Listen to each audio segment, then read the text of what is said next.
का दिन भारतीय न्यायिक प्रणाली के इतिहास में सुनहरे अक्षरों में दर्ज हो गया है, जब देश की सर्वोच्च अदालत ने केशवानंद भारती बनाम केरल राज्य मामले में अहम निर्णय दिया है। 24 अप्रैल 1973 एक ऐसी तारीख जिसे इतिहास में मूल संरचना सिद्धांत को निर्धारित करने के रूप में दर्ज किया जाएगा, जिसने भारत में संवैधानिक परिदृश्य को परिवर्तित कर दिया। भारतीय संविधान बुनियादी कानून का शासन, विश्व में किसी भी संप्रभु राष्ट्र का सबसे लंबा संविधान। क्या संसद इस भारतीय संविधान को अबाधित रूप से बदल सकती है? क्या यह संविधान की किसी भाग को इस स्तर तक बदल, संशोधित या निरस्त कर सकती है जिससे सभी जरूरी अधिकार समाप्त हो जाएं?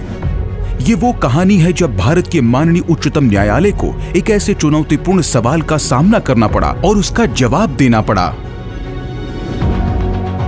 भारत के न्यायिक इतिहास की सबसे अहम मामले की कहानी, वो मामला जिसने संविधान की सर्वोच्चता को दोहराया और आने वाले समय के लिए हमारे देश की लोकतांत्रिक व्यवस्था को मजबूत किया। मार्च 1970 केरल में एक मठ के प्रमुख संत केशवानंद भारती ने सर्वोच्च न्यायालय के समक्ष एक मामला दायर किया, जिसमें केरल भूमि सुधार अधिनियम के माध्यम से मठ की संपत्ति हासिल करने के केरल सरकार के प्रयासों और भूमि सुधार अधिनियम की वैधता को चुनौती दी गई थी। इसी तरह के मामलों में पिछले फैसलों और संविधान में लाए गए संशोधनों के कारण ये सुप्रीम कोर्ट के सामने एक बड़ा मुद्दा बन गया था।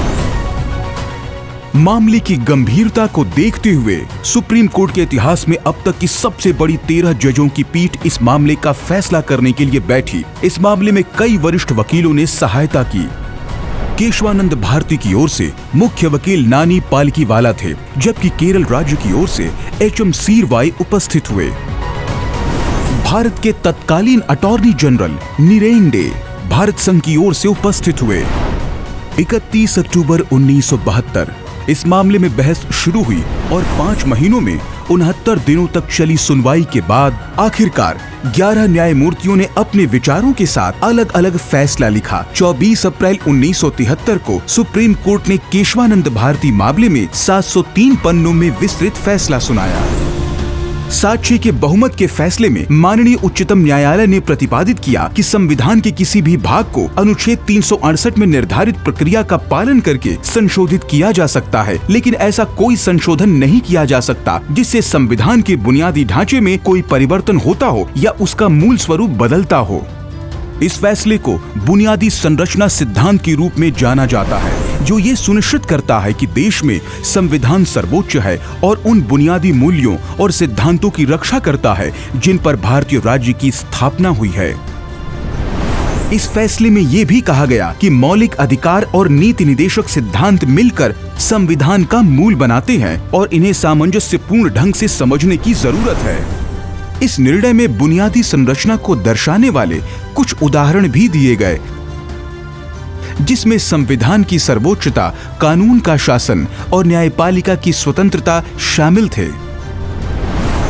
पिछले 50 वर्षों में इस सिद्धांत ने यह सुनिश्चित किया है कि संविधान एक जीवंत दस्तावेज बना रहे और अपने मौलिक मूल्यों और सिद्धांतों को बरकरार रखने के साथ साथ बदलते समय के हिसाब से अपने आप को ढाल सके। केशवानंद भारती का फैसला एक मील का पत्थर था, जिसने न्यायिक विचारों में एक सोच के रूप में बुनियादी संरचना सिद्धांत को जन्म दिया। इस फैसले ने भारत में संवैधानिक परिदृश्य को परिवर्तित कर दिया और विदेशी न्याय क्षेत्रों में भी अनुसरण और चर्चा का विषय बन गया।